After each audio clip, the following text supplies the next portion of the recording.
नहमदु व नुसल्ली अला रसूलिल करीम अम्मा बाद फ़ाऊज़ु बिल्लाहि मिनश शैतानिर रजीम बिस्मिल्लाहिर रहमानिर रहीम व मन यअद्द हुदूदल्लाहि फ़उलाइका हुमुज़ ज़ालिमून।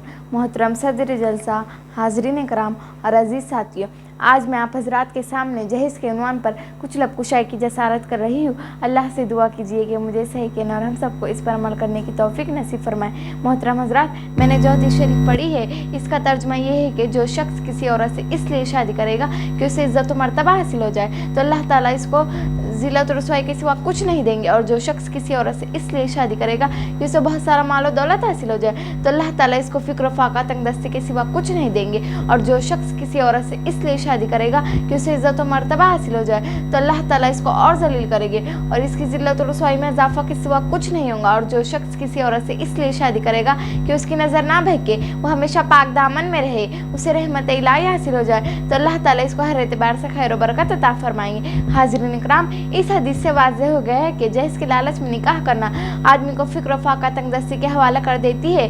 जहेज़ की लालच करना आदमी को ज़िल्लत और रुसवाई के बाजार में बेच देती है। दोस्तों, शरीयत इस्लामी में जहेज़ देना जायज़ है, मगर इसकी हकीकत को समझना भी ज़रूरी है कि मज़हब इस्लाम में जहेज़ तोहफ़ा और हदिया की हैसियत से रखता है। बाप अपनी बेटी को कुछ ज़रूरी सामान दे दो, इसमें कुछ अर्ज़ नहीं, मगर लेने वाले को एतराज़ करने का हक़ नहीं, मांगने का अधिकार नहीं, सवाल करना जायज़ नहीं। मगर आज इसी जहेज़ की बिना पर कितने बहनों पर जुल्म ज़्यादती की जा रही है, उन्हें मारा पीटा जा रहा है, घर से बाहर निकाला जा रहा है, बेइज्जती के साथ फांसी के फंदों पर लटकाया जा रहा है, उन्हें तेल छिड़क कर उन्हें जलाया जा रहा है, सिर्फ इस बुनियाद पर के इस मासूम ने बेशबा जहेज़ के जरिए इनके दिल को खुश नहीं किया, इस मासूम ने जहेज़ की फहरिस्त को मुकम्मल नहीं किया। किसी शायर ने मौजूदा हालत की बेहतरीन तर्जुमानी करते हुए क्या खूब कहा है, कल आंगन में एक लाडली जल रही थी, कल आंगन में एक लाडली जल रही थी, अभी जिसके हाथों में मेहंदी रची थी, खताओं में खता इस दुल्हन की यही थी, खताओं में खता इस दुल्हन की यही थी कि जहेज़ की फहरिस्त में अभी कुछ कमी थी।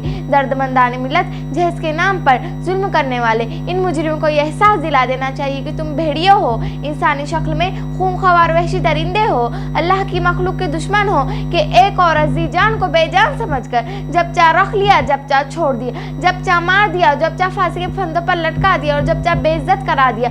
अरे हकीकत और तकलीफ इस वक्त मालूम होंगी जब ये मामला तुम्हारी बहनों बेटियों के साथ होगा। मुसलमान बावकार जहेज़ मांगना मुसलमान की शान नहीं, दर हकीकत ये गैरों की तहजीब है जिसे मुसलमान बड़े फ़ख्र के साथ अपना रहे हैं, और ये एक मुरवज्जा रस्म बन चुकी है। हकीकत से इस रस्म का कोई ताल्लुक नहीं, और ये बात जहेज़ मांगने वालों की आंखों से ओझल हो जाती है कि इस जहेज़ की बिना पर कितने बहनों का सुहाग उचड़ चुका है, कितने खानदान तबाह बर्बाद हो चुके हैं, कितने गरीब वालिदैन इन खूनरेज़ मनाज़िर की ताब ना लाकर इस दुनिया से चल बसे हैं। जी हाँ, इस जहेज़ की दहकती आग ने मासूम और गरीब दोशीज़ाओं की ज़िंदगी को जलाकर खाकिस्तान कर दिया और इनके अरमानों का गला घोट दिया।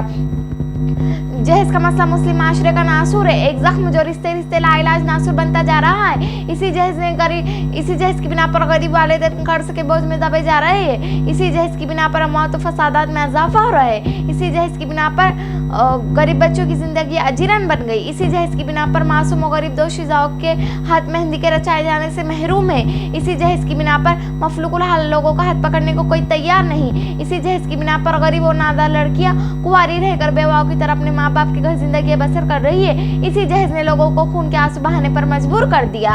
ए जहेज़ के भिखारियों, तुम्हारी गैरत कहाँ खो गई? क्या तुम्हारे गैरत के लाले पड़ गए? क्या तुम्हारे अंदर नरमी और रहम का मादा खत्म हो गया? क्या तुम्हारे घर में बहन बेटी नहीं? क्या तुम्हारे अंदर इस्लामी तालीमात की कोई कदर नहीं? क्या तुम्हारे अंदर रिवायत इस्लामी का कोई पास लिहाज नहीं? मुझे बताओ, क्या तुम्हारे दिलों में सुन्नत रसूल से मोहब्बत नहीं? क्या तुम्हारे दिल पत्थर से ज्यादा सख्त हो चुके हैं? अरे जरा गौर भी तो करो।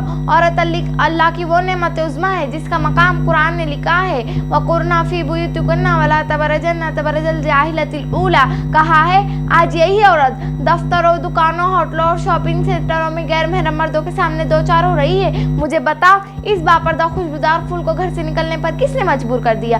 तुम ये कहने पर मजबूर हो जाओगे कि गरीब वालिदैन अपनी वसअत के बकदर इस मासूम के हाथ नहीं रंग सकते, लिहाजा ये खुद अपने लिए सामान जहेज़ फराम कर रही है। फिर शादी के कुछ अय्याम गुजरते हैं कि खबर आने लगती है जहेज की कमी की वजह से ससुराल वालों की ज्यादती बढ़ती जा रही है, तो कभी इस मासूम दोशीज़ा को लुक़्मा अजल बना दिया गया। अब आया याद ए आराम जा इस्ना मुरादी में, अब आया याद ए आराम जा इस्ना मुरादी में, कि कफन देना भूले थे अपनी बेटी को सामान शादी में। ए नौजवानों, तुम्हें भी क्या हो गया है? तुम्हारी गैरत कहाँ चली गई कि तुम अपनी कमाई से फ्रिज फोन देकर अशिया खरीदते हो और जहेज के नाम पर लड़की वालों से भीख मांगते हो। खुदा ना दादा और कमजोर लोगों पर जुल्म ना करो, वरना तुम्हें भी अपने किए की सजा भुगतना पड़ेंगे। लिहाजा निकाह को आसान बनाओ, गैर जरूरी रस्म रिवाज से इज्तिनाब करो और खुद एतबांदी का सबूत दो, बिला जहेज शादी करने का आज़म मुसम्मम करो। अल्लाह से दुआ है कि अल्लाह हम सबको बिला जहेज और शरीयत मुताहरा के मुताबिक निकाह करने कराने की तौफीक नसीब फरमाए। आमीन वमा अलैना इल्लल बलाग।